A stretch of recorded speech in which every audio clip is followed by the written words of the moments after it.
Got one on, guys. Thanks to the Panoptix. Help me line up that precise shot there. Although I don't know if it's, can't talk here. I'm not sure if it's a bass the way it's fighting though. We'll see here in a second. Today's video is about Panoptix Livescope and my honest review of it, because it took me a long time to catch a fish using the Panoptix, and I'm gonna give you guys what you think, and it may not always be up to the hype, so stay tuned. Let's do it. Hey, it's Ben from One Cast Fishing. Today we're talking Garmin Livescope. We're talking about the hyped up, the game-changing technology that's supposed to make you a better fisherman. You know, I've had the system for about 4 to 5 months now. I got it when I was deployed. It was sitting on, waiting on me for 3 months at my house till I got back. I got it on the boat. The first day I went out, I caught 2 bass because I saw them on the Livescope, flipped a jig out there, and I got them in the boat. I wouldn't have seen those fish without Livescope, so I got hooked on it. It's video game fishing at the finest. So today we're going to talk about kind of how I got the system rigged up, how the system works, what the benefits are. But you can go see a lot of that in other videos. But I'm going to talk about the negatives and how it hurt my fishing, how I probably wasn't fishing like I should have been because of it. So if you want to skip to that part of the video, the part where you're not going to see a lot of reviews on, my honest opinion on some of the detriments of it, I'll put the timestamp down below so you can skip to that part and you can see my opinion on it. So with that, let's go ahead and get started. Hey, so before we talk about how I got this thing rigged up, because I want to talk about that ever so quickly, is that let's go over what Livescope is. So Livescope is a technology that Garmin came out with that built upon its Panoptix. Several years ago they came out with Panoptix, where you could see out in front of the boat and down below the boat in real time. You see your baits move, you see the fish move. There's not that delay of traditional sonar, or even your traditional down scan or down imaging or side imaging. Panoptix took it to the next level where you get that down imaging visibility, that crisp, high definition picture out in front of the boat, down below the boat, all in real time. So that's why it's supposed to be the game-changing technology. We'll talk about the benefits here in a second, but first let's talk about how I got this thing rigged up. I've got my Garmin Livescope transducer mounted to my trolling motor. Initially I had it on the barrel of the trolling motor, but I was receiving too much interference, so I went back to the manual and I moved it up 8 inches on the shaft, and I got a much better picture doing that. From there, that transducer, when I drop it in the water, will look out in front of the boat, down below, as I mentioned before, in that 20-degree cone, so it's relatively narrow. The information the transducer is receiving is then moved through the black box and then into my EchoMap Ultra 126 SV. The 12-inch screen with the 1280 pixels provides great visibility. You can make out all the details, especially when you're standing up fishing.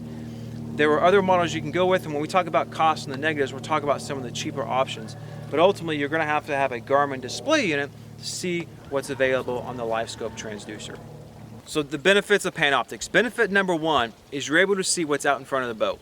I think that's probably pretty obvious. But if you're running down the bank, pitching a jig, throwing a spinner bait, throwing a vibrating jig, we're casting through that visible cover. But now you can scan as you're going down the bank, and you can see that cover that's not visible, that stump that's hidden under the water, that rock, or maybe the laydown you see on the bank. You can see how far it extends into the water.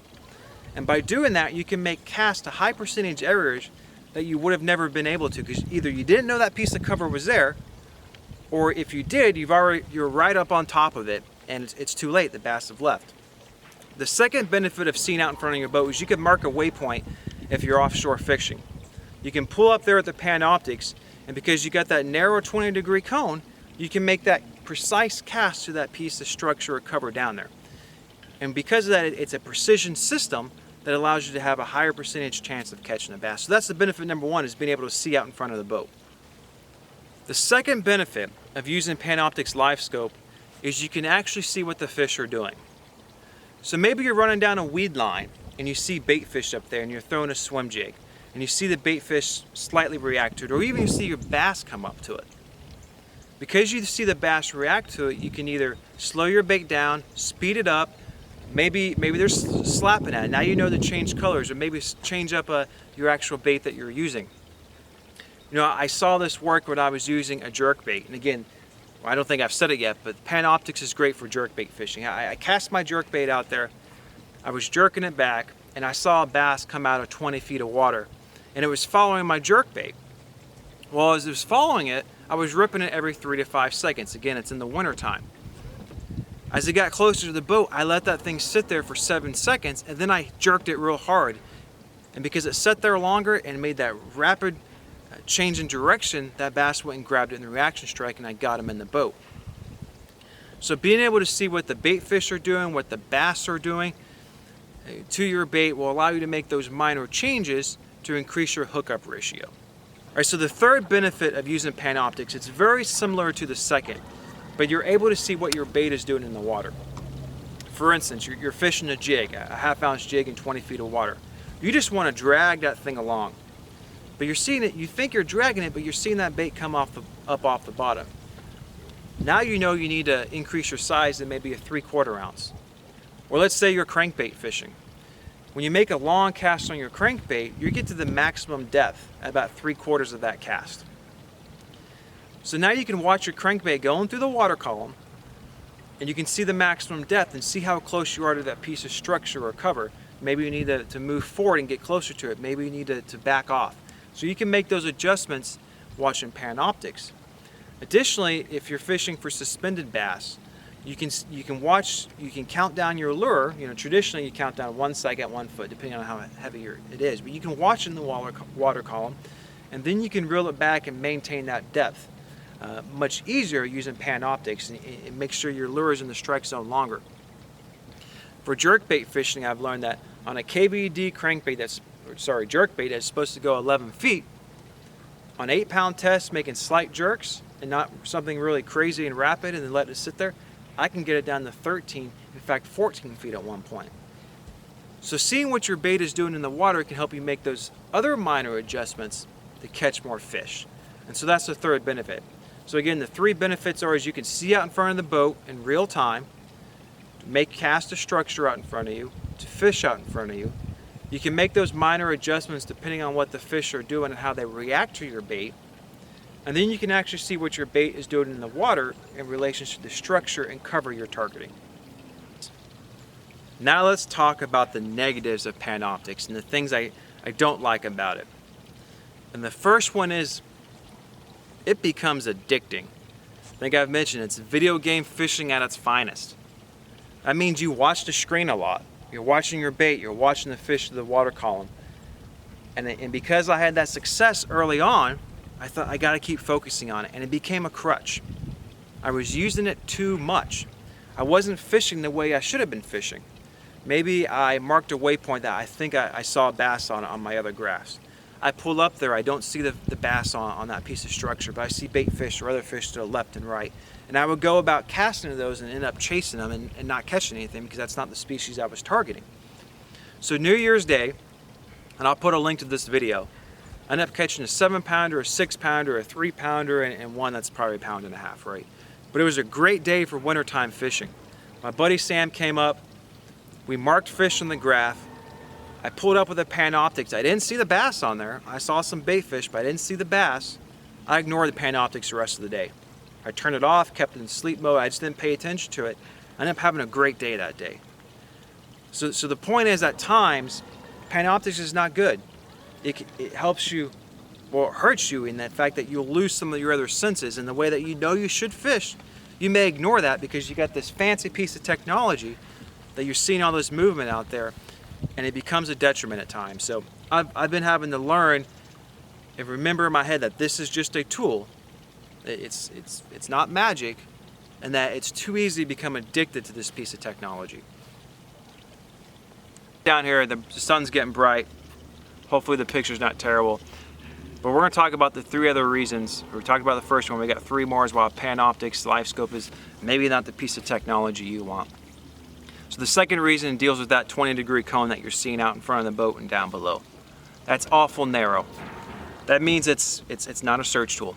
If you don't have any other graphs, or if you do and you don't turn them on, you go out and you only use Livescope, you're going to miss a lot of information. It's just too narrow. And that it's that precision tool, it's not a search tool. If you tried to use it as a search tool, you know, for instance, you're going along, you got a bunch of boat docks. You know, you can scan those boat docks with the Panoptix to see the ones that have fish underneath. That's great. But if you haven't already scanned it, or if you're side imaging or maybe down imaging, you see there's brush piles in front of it, you're going to be doing the same thing you would have been just running down the bank, making your cast to those boat docks, but probably slower than you would have been because you're focused on the screen. So again, it's a precision tool. It is not a search tool. You got to find fish other ways before you get on the Panoptix. So the third negative of Livescope that I've experienced over the last several months using it is that you've got to be awful close to your target to see anything. It works best when you can look out in front of your boat between 60 and 75 feet. The closer you are to the boat, the better picture you have, but the farther out, the more distortion. And after about 75 feet, you're not seeing a whole lot and you're not able to make out a whole lot of images. You know, on a cloudy day, stained water, a little chop on the water, that's all right. But if you're casting a crankbait or a big heavy jig, you know, 60 to 75 feet is about 20-25 yards. It's a 30-year cast. So on a clear day, clear water, no wind, to be able to see anything on Panoptix, and you may be too close to those fish. They may get scared off and they may see the boat, especially if it's a finesse type of day and they're finicky. So that's a drawback of it. The second example of the drawback being you have to be close to is that you're going down the bank. So in the beginning we talked about how you can see that cover that's not visible, that's under the water. That's great. But maybe you see that stump out there 40, 50 feet in front of you that's off the bank, you can't see it, should be a bass on it. You may get one chance to pitch to that thing. Because even if you let off the trolling motor, that momentum's going to carry you forward. Sure, you could spin your trolling motor around and try to stop it, but now you're losing the exact cast and the exact angle you need to make. If it's a windy day, you may get lucky to get that one cast to it. Right? You may just get blown over top of it. And that's the problem with Panoptix. You're limited to the actual distance you can see anything. Okay, so the fourth way Panoptix Livescope is a detriment, or it's a negative, or it's con, is the price, right? It is price prohibitive. For the transducer itself, that you see that 135 degrees out in front, down below, and slightly behind the transducer, is $14.99, $1,500. I think Garmin makes one now that you see a smaller, maybe 30 or 40 degree cone. It's like $500 or $600. You get Livescope-ish technology, but you're not seeing nearly as much, and to me it wouldn't even be worth it. You're not even getting a third of the capability for a third of the price. So $1,500 for the transducer itself. Then you have to have a Garmin unit that can display that information. The cheapest you can get is the EchoMap 93 SV. Now I know Bass Pro and Cabela's had them on sale during the Christmas time for about $600, but traditionally they're about $1,000. I think $999, maybe $899. So you're looking after taxes probably a minimum of $2,500 to get this set up. If you want to go to a 10-inch or a 12-inch screen with better resolution, you could easily have $3 to $4 grand in the system. You know, for that price, you can get you probably a couple of Humminbirds, either 9 or 10-inch screen or Lowrances, and have them networked so you can see the fish on your console, drop your waypoint, and move right up with your trolling motor on them and be just as effective. So that's the fourth negative, right? Is the cost of Panoptix. And I'll leave it at that. Is it worth it? You know, I thought it would be when I got it. You saw some of the negatives here. It's up to you all to decide. So with that, I'll wrap up the video. This is my honest opinion on it. You know, the jury's still out. It's helped me catch fish, but at times it's hurt my fishing. I'd like to know if you have Garmin Livescope. Let me know what you think of it in the comments. What do you think for bass fishing, for crappie fishing, or any other species? If you're thinking about getting it, did this change your opinion on it? Or just generally, any other comments? So, thanks for watching. Make sure you like and subscribe, and hopefully you enjoy this video, and see you guys out there either fishing next time, or tips, or maybe another review. So, remember, a lunker's one cast away.